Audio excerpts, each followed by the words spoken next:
Good morning.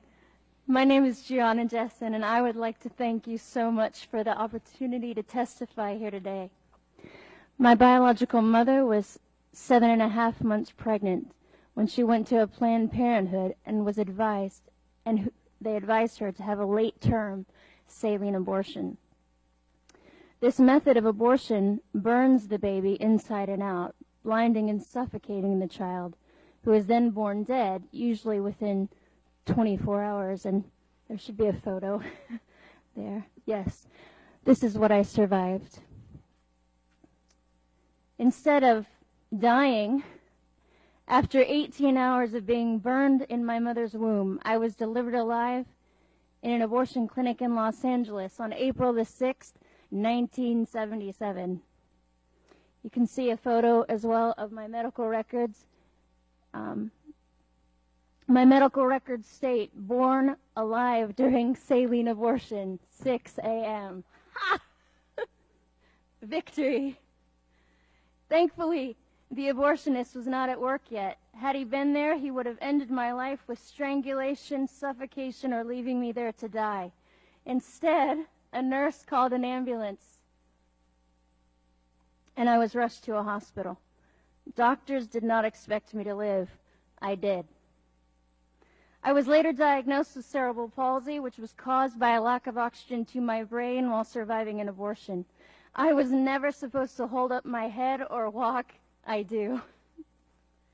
And cerebral palsy, ladies and gentlemen, is a tremendous gift to me.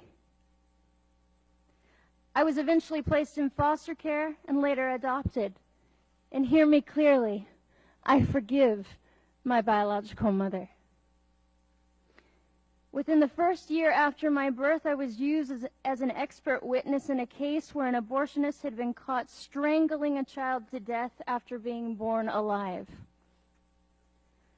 Margaret Sanger, the founder of Planned Parenthood, said the following: "The most merciful thing that a large family does to one of its infant members is to kill it."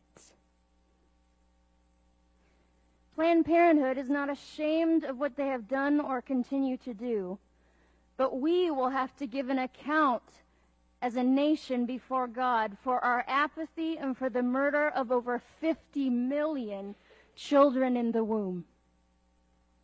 Every time we falter in courage as individuals and fail to confront this evil, I wonder how many lives have been lost in our silence while we make sure we are lauded among men and that we don't offend anyone. How many children have died and been dismembered and their parts sold for our ego, our convenience, and our promiscuity? How many Lamborghinis were purchased with the blood of innocent children? The blood that cries to the Lord from the ground, like that of the blood of Abel. Not one of them, ladies and gentlemen, is forgotten by him. I would ask Planned Parenthood the following questions 38 years later. I would ask them these questions. If abortion is about women's rights, then what were mine? You continuously use the argument, if the baby is disabled, we need to terminate the pregnancy, as if you can determine the quality of someone's life. Is my life less valuable due to my cerebral palsy? You have failed in your arrogance and greed to see one thing. It is often from the weakest among us that we learn wisdom. Something sorely lacking in our nation today, and it is both our folly and our shame that blinds us to the beauty of adversity. Planned Parenthood uses deception, the manipulation of language, and slogans such as a woman's right to choose to achieve their monetary aims. I will illustrate how well they employ this technique with the following quote: "The receptivity of the masses is very limited. Their intelligence is small, but their power of forgetting is enormous. In consequence of these facts, all effective propaganda must be limited to a very few points and must harp on these in slogans until The last member of the public understands what you want him to understand by your slogan. Adolf Hitler. We often hear that if Planned Parenthood were to be defunded, there would be a health crisis among women without the services they provide. This is absolutely false.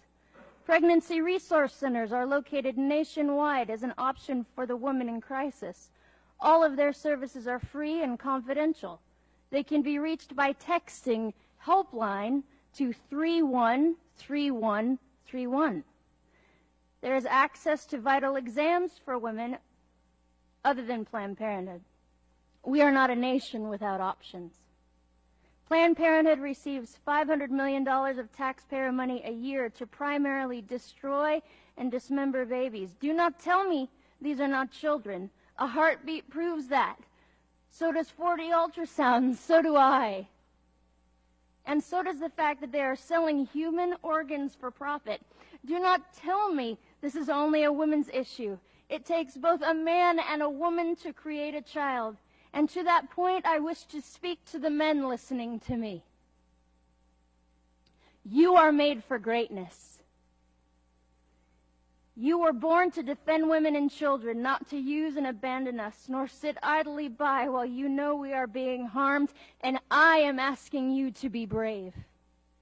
In conclusion, let me say, I am alive because of the power of Jesus Christ alone, in whom I live, move, and have my being. Without him, I would have nothing, and with him, I have all. Thank you.